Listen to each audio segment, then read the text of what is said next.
இங்க முட்டி கால் வரை வருது. இந்த பாருங்க எனக்கு முட்டி கால் வருது. நான் நினைக்கிறேன். இருங்க அந்த சீன் தரப்பாங்க. இது அவ்வளவு தண்ணி இருக்கு. நீங்க யாரு சொன்னா? நீங்க பொருள் எடுத்தீங்களா? இங்க வந்து வீடு காலி பண்ணிட்டாங்க. அந்த வீட்ல வந்து எங்க அத்தை இருக்காங்க. ஓகே. அண்ணா அங்க போங்க. அங்க வந்து எவ்வளவு தண்ணி இருக்கு நீங்களே பாருங்க. இதுல ஸ்விம் பண்ண ஜாலியா இருக்கு. அண்ணா இங்க வாங்க. ஈரோடு ஃபுல்லா தண்ணி இருந்துச்சு. பக்கெட்ல ஸ்விங்கிங் பண்ணுங்க. அட இங்க வாங்கடா பாதிப்புகள் பயமாகுது. ஏய் இங்க நீங்களே பாருங்க. இந்த பாய் பர்கடா எனக்கு முட்டில வந்துச்சு. முட்டில வந்துருக்கு. யார பாருங்க. நில்ற நாங்க. அரசாங்க என்ன உதவி செஞ்சீங்க?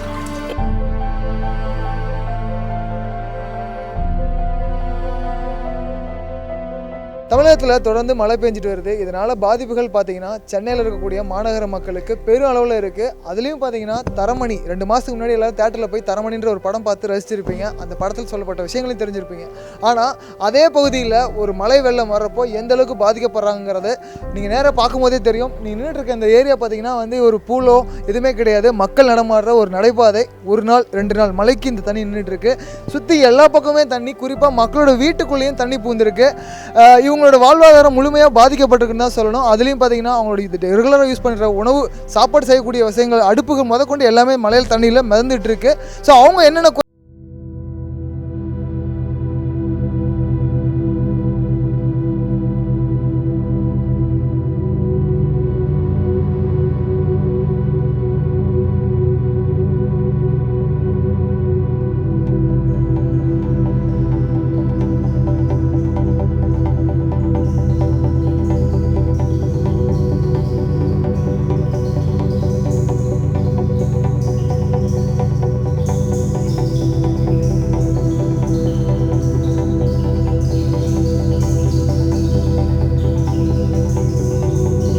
அது மழை பேஞ்சு கிட்டத்தட்ட ஒரு 8 மணி நேரம் கழித்து இந்த இடத்துல இவ்வளோ தண்ணி நிற்குது. அம்மா சொல்லுங்கள், எவ்வளோ தண்ணி வந்தது? எவ்வளோ நேரம் உங்கள் வீட்டில் எவ்வளோ தண்ணி இருந்து தூங்க முடிஞ்சது? நைட்லாம் 1 நிமிஷம் கூட தூங்கலைங்க. நாங்கள் எப்போ இந்த தரமணிக்கு ஊருக்குள்ள வந்தோமோ அப்போலேருந்து எங்களுக்கு இந்த தண்ணி வயசான எங்கள் அம்மா அப்பா நான் எங்கே போக முடியும் சொல்லுங்க? ஒரே பாம்பு கிம்பு எல்லாம் நடமாறு, ஒரே விஷப்பாம்பு வருது எங்களுக்கு. தேள் பூராலாம் வருதுங்க. கொல்ல கூட எங்கே வச்சுக்க முடியும் எங்களால்? சொல்லுங்க பாப்பா. சாப்பாடு இல்லாமல் வசதி இல்லாமல் எப்படி சோறைக்கு சாப்பிட முடியும்? இந்த தண்ணி நீங்கள் பார்க்க சரிங்க. தண்ணி குடிக்க தண்ணி இல்லை எங்களுக்கு. ஒரு தண்ணிக்கு 40 ரூபா 50 ரூபா கொடுத்து வாங்கி குடிக்க முடியுமா? அவ்வளோ நிலமை இருக்கிறாங்க. சொல்லுங்க. நிறைய நஷ்டப்பட்டிருக்கேன்.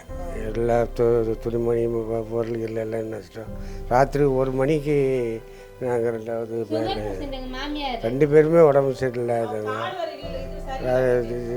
தூக்கிட்டு மேலே கொண்டு போய் வச்சுருக்கேன். வீடு போகும்போது நல்லா தான் இருந்துச்சு. வீட்டுக்கு வேலைக்கு போயிட்டு வந்து பார்த்தா தண்ணி இவ்வளோ தண்ணி இருக்குது. எந்த பொருளுமே எடுக்க முடியல. போன வருஷம் 5 நாள் அப்படியே தண்ணிலேயே எல்லா பொருளுமே மூழ்கிடுச்சு. இந்த அளவுக்கு தண்ணி வந்துருச்சு. எதுவுமே பண்ண முடியல. சமைச்சு சாப்பிட முடியல. எதுவுமே பண்ண முடியல சார். மழை பெஞ்சா சும்மா ஒரு 2 நாள் மழை பெஞ்சாலே தண்ணி தேங்கி நிற்கிது. இது ரோடு போடாமல் இருந்தப்பையும் இதே தான் வந்தது. ரோடு போட்டு இந்த மாதிரி தான் வருது. ரொம்ப வீட்டு உள்ள தண்ணி வந்து பாம்புலாம் வந்துச்சு. பாம்பு தவிர்க்கலாம். நைட்டு ஃபுல்லாக தூங்கவே இல்லை. ரொம்ப அவதப்பட்டோம். மோடி தான் இப்போ நம்மளுக்கு எல்லாமே தண்ணி வசதி எல்லாமே இருந்தது. இப்போ வெள்ளம் வந்துடுச்சு. நாங்கள் ஒரு ஆள், ஒரே ஒரு ஜீவன், யாரும் கிடையாது எனக்கு. நான் தனிப்பட்ட இதே வேலை செஞ்சு பிழைக்கிறேங்க. அதே இந்த மாதிரி இருந்தால் நான் என்ன செய்யுது? 4 நாளாக நின்றுட்டு தண்ணி வந்து ஊற்றிக்கிட்டு இருக்கோம். நாங்கள் இது வரைக்கும் எனக்கு குறையலை. 15 வருஷமாக வருஷம் மழை வருது. மழை வரும்போதெல்லாம் இதுமாதிரி தண்ணி வருது. எந்த ஒரு இது அரசாங்கமும் கண்டுக்கிறதுல யாருமே இது பண்ணுறது கிடையாது. வருஷம் வருது தண்ணி. நேற்றுலாம் பார்த்தீங்கன்னா மேலே வரைக்கும் இந்த தண்ணி. நைட்லாம் உள்ளே வந்து கூட பாருங்கள், வீடு அதெல்லாம் கட்டி போட்டு எல்லாமே இது பண்ணி வச்சுருக்கோம். ஸ்கூல் யூனிஃபார்ம்ஸ் எல்லாம் நனைஞ்சிடுது. ஸ்கூலுக்கு போக முடியல. காலெல்லாம் ஃபுல்லாக நனைஞ்சு ஃபுல்லாக தண்ணியாக இருக்குது. முட்டி அளவு இருக்குது. இடுப்பறை வந்துச்சு. ஸ்கூல் யூனிஃபார்ம்ஸு, ஷூஸு, பேக்ஸ் இந்த மாதிரி நிறைய நனையுது. எதுவுமே செய்ய முடியல எங்களால். என்ன செய்ய முடியும் சொல்லுங்கள்? நீங்களே பாருங்க. எதை செஞ்சு சாப்பிட முடியுமா? நிற்க கூட எங்களால் முடியல. அப்படி வழுக்குது, நிற்க முடியல. இப்போ நீங்கள் வந்தீங்க, நான் இருந்தேன். நீங்கள் வர டைமில் நான் இருக்கிறது இல்லை சார். வேலைக்கு ஓடிடுறேன். வேலைக்கு போனால் தான் எங்களுக்கு பசங்களை படிக்க வைக்க முடியும். அதுக்கு நாங்கள் வேலைக்கு ஓடிடுறோம். அதே பார்த்துன்னு தண்ணியில் உட்காந்துருந்தா என்ன சார் பண்ண முடியும்? இந்த லைனு அடைப்பை வந்து இந்த 1 வாரமாக இருக்குது. யாரும் வந்து அடைப்பு எடுக்கிறது. அடைப்பு எடுத்தாங்கன்னா தண்ணி போயிடும். அடைப்பு எடுக்கிறதுனால தண்ணி ஃபுல்லாக வந்துடுது. போன மழைக்கும் வரல, யாரும் வரல.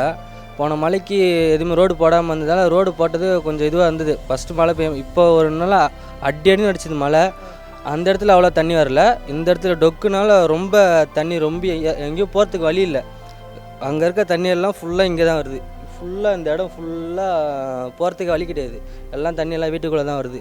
அதாவது நல்ல தண்ணிலாம் வந்து இந்த சாக்கடை தண்ணியில் கலக்கிறதுனால தண்ணி குடிக்க முடியாது. சரியான தூக்கம் இருக்கா? கரண்ட்லாம் கொடுக்குறாங்க. நைட்டு இந்த ரெஸ்ட் ரூம் போகலான்ட்டு சுவிட்சை போட்டேன், சேக் அடிச்சிச்சு, தூக்கி போட்டுச்சு. இங்கே தான் சார் நின்று இந்த மழையில். நைட்டு 1 மணி கரெக்டாக தண்ணி ஏறும்போது நைட்டு 1 மணிலேருந்து நாங்கள் எல்லாம் கொஞ்சம் ஏற கட்ட எங்களுக்கு முடியல. அப்படியே விட்டோம். போனால் போய் இருந்தால் இருக்குன்னு சொல்லி விட்டுட்டோம். நாங்கள் வருஷம் இதே தான் எங்களுக்கு பொழப்பாயிடுச்சு. போன வருஷம் எல்லாம் தண்ணி தந்து விட்டாங்க, பிரிட்ஜு வாஷிங் மிஷின் நஷ்டமாயிடுச்சு. இந்த வருஷம் பாருங்கள் அவ்வளவு நஷ்டம் எங்களுக்கு. இப்போ தான் வாங்கின பொருள் அவ்வளோ மோடி தான் பண்ணியிருக்காரு, சாலினி கிடையாது. சாலினி இருந்தால் இந்த மாதிரி நடக்காது.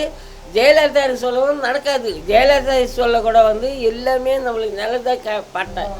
இந்த தரமணி எப்படி இருந்தது 50 வருஷத்துக்கு முன்னாடி? எம்ஜிஆர் இது சொல்ல எப்படி இருந்தது? இன்னைக்கு இவன் வந்து தான் காசை மாற்றினா என்னென்னமோ பண்ணிட்டான். இந்த விதவி காசு கூட எங்களுக்கு இல்லாத கொடுத்துட்டான். முடிஞ்சு போச்சா? ரொம்ப மாதம் கர்ப்பிணி வேறு இருக்குது. அதை வச்சுக்கிட்டு ரொம்ப கஷ்டப்பட்டு இருக்கோம். நாங்கள் வந்து என்ன நடவடிக்கை செய்யுதுன்னு தெரியல எங்களுக்காக. நாங்கள் வந்து அழுது வருஷம் தான் எங்களுக்காக யாரும் இல்லை. கவுன்சிலர் இந்த பக்கம் எட்டி கூட பார்க்க மாட்டாருங்க. இந்த பக்கம்லாம் யாருமே இந்த பக்கம் வந்து என்னான்னு கூட எட்டி பார்க்க மாட்டாங்க. வருஷம் அதை கேட்டால் தண்ணி வரதான் செய்யும், பள்ளம் இதே தான் சொல்கிறாங்களே தவிர யாரும் வந்து பார்க்கல. டிவி பிரிட்ஜு தண்ணி மிதக்க செய்யுது. துணிமணி இருக்காங்க உடுக்கிறதுக்கு எல்லாம் துணியில் பீரில் கவுந்து போயிடுச்சு. இவங்க கீழே கவுந்து கடிச்சு துணியெல்லாம் உடுக்க துணிமணிகள் எங்களுக்கு.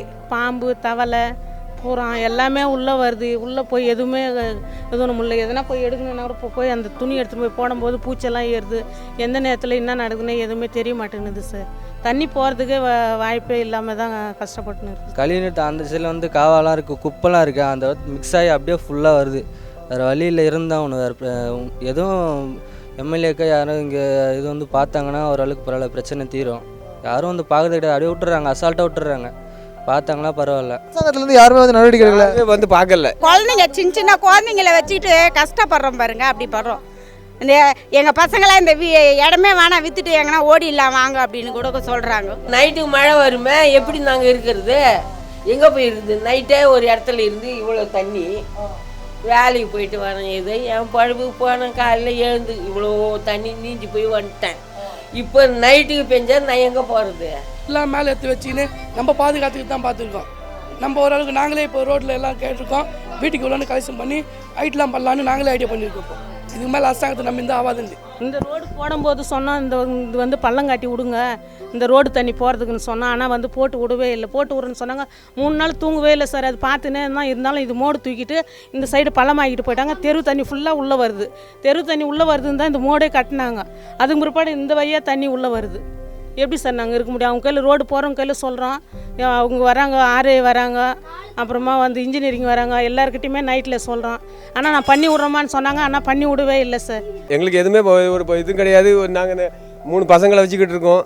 எதுவுமே எங்களுக்கு ஒன்றும் பண்ணல இந்த அரசு வந்து. கம்ப்ளைண்ட் எல்லாம் பண்ணாங்க. அதை எதிர்க்க கூட அந்த அம்மா இருக்காங்க. அவங்க கூட கமிஷனருக்கு ஃபோன் பண்ணி சொன்னாங்க. இது பண்ணாங்க. ஒருத்தர் எட்டி பார்க்கல. யாருமே வந்து எட்டி பார்க்கல. இப்போ அழைப்பின் அவசர அழைப்புன்னு சொல்லி வந்து அரசாங்கத்திலேயே கொடுத்துருக்காங்க. 1070 இந்த மாதிரி நிறைய நம்பர்கள் கொடுக்குறாங்க தேசிய பேரிடர் மீட்பு குழுவிலேருந்து. உங்கள் ஏரியாவில் பிரச்சனை இருந்தால் உடனே கால் பண்ணுங்க. நீ அந்த மாதிரி கால் பண்ணியிருக்கீங்களா? நான் இதுவரையும் அது கால் பண்ணதெல்லாம் கிடையாது. இதுவரையும் அந்த இது வந்திருக்கு. ஆனால் அது நான் அக்செப்ட் பண்ண கிடையாது.